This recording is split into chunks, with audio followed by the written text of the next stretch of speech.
Monsieur le Président, Madame la Ministre, mes chers collègues, le Conseil européen qui se tiendra les 22 et 23 mars prochains restera peut-être dans les annales de l'institution. Il est certes à ce jour difficile de présumer que son caractère particulier dépendra de l'importance des décisions qui seront prises. Mais une chose est certaine, c'est que ce Conseil sera particulier au moins par sa forme et la nature des questions qu'il sera amené à soulever. Sa forme tout d'abord. Il entérine dans les faits l'idée que l'Union ne peut aujourd'hui avancer qu'à plusieurs vitesses. En effet, ce Conseil débutera dans un format à 28, avant de passer rapidement dans un format à 27, sans le Royaume-Uni, pour s'achever à 19 au format propre, qui est celui de la zone euro. Nous faisons donc, au niveau du Conseil, ce que nous rechignons encore à faire clairement au niveau de la Commission et du Parlement européen, c'est-à-dire un processus de discussion et de décision qui soit bien distinct entre les États membres les plus intégrés et les autres. Ce Conseil sera aussi particulier dans sa forme en ce que son ordre du jour est, pour une fois, relativement restreint, en tout cas plus raisonné et moins hétéroclite dans les sujets à aborder que lors des conseils passés. La démocratie gagne toujours en clarté et en lisibilité de ses choix.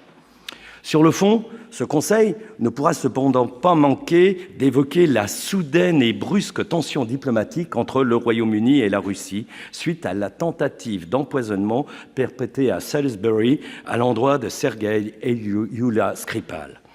La réaction britannique à cette énième tentative d'assassinat laissant planer une intervention des services russes a été forte, très forte et d'une ampleur sans précédent depuis la fin de la guerre froide. Le 14 mars, la Première ministre, Mme Theresa May, annonçait en effet l'expulsion de 23 diplomates russes. Le lendemain, les gouvernements français, allemands et américains exprimaient leur solidarité avec Mme May. Dans la foulée, la ministre de l'Intérieur britannique, Mme Amber Rudd, accueillait favorablement la demande parlementaire de réouverture des enquêtes sur pas moins de 14 décès suspects survenus sur le territoire britannique au cours des 15 dernières années. Dans ce contexte, nous ne pouvons pas nous empêcher d'en tirer deux enseignements importants.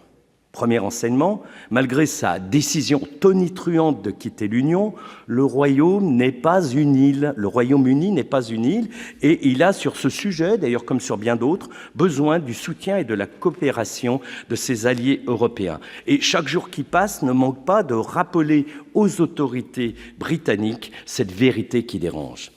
Deuxième enseignement, cette affaire a incitamment l'avantage de ressouder un peu politiquement l'opinion britannique, mais aussi la majorité et le gouvernement de Mme Theresa May, sérieusement mis à mal, il faut le dire, par les divergences de plus en plus nombreuses quant à sa gestion post-référendaire du pays.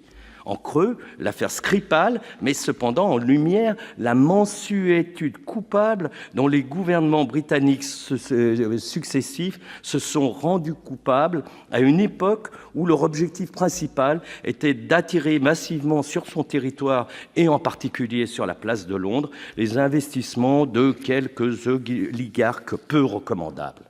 La réalité qui se fait jour aujourd'hui, c'est que le Royaume-Uni, contrairement à ce que disent ses médias et une grande partie de sa classe politique, n'a pas souffert de trop d'Europe, mais de son attitude répétée de cavalier seul en Europe et de son manque absolu de vision sérieuse de sa place au sein de l'Union.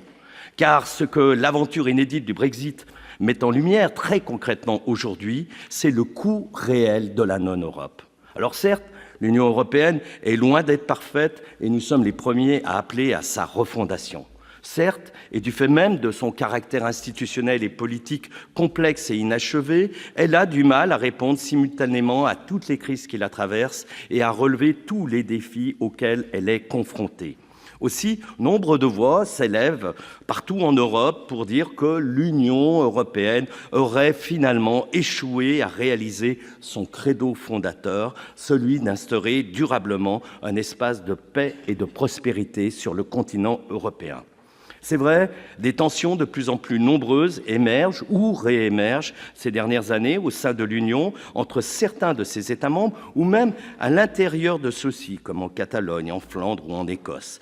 C'est vrai aussi que depuis la crise financière de 2008, la croissance dans l'Union européenne et dans la zone euro demeure assez atone au regard de celle observée par ailleurs dans d'autres pays, notamment aux États-Unis et surtout dans les pays émergents.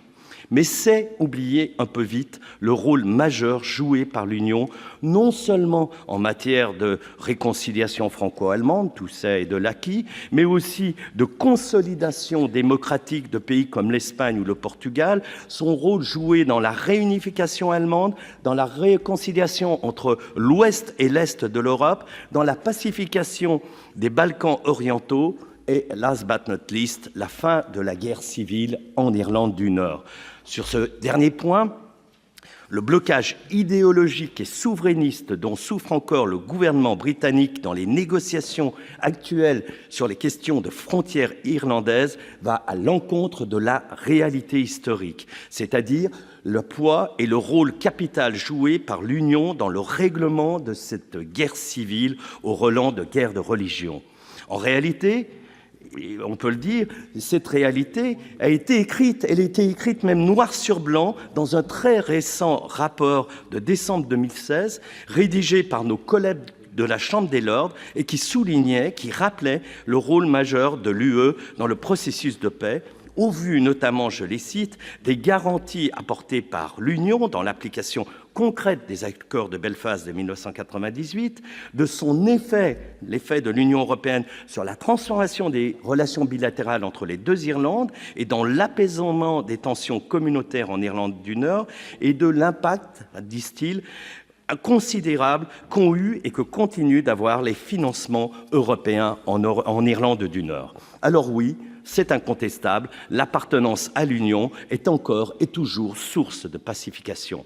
Souhaitons que Mme May revienne vite à la raison et qu'elle accepte la proposition juste et mesurée faite par les négociateurs européens sur la question irlandaise. L'Union, espace de paix donc, mais aussi et toujours espace de prospérité. Certes, il faut bien le dire, cette prospérité est à présent relative et assez fragile. Aussi, la relancer est indispensable. C'est notamment pourquoi la France propose de renforcer la zone euro, d'harmoniser les politiques fiscales et industrielles, de taxer les revenus des grands groupes du numérique. Mais le coût d'une future non-appartenance à l'Europe s'observe aujourd'hui déjà très concrètement dans l'évolution récente et à venir de la croissance au Royaume-Uni.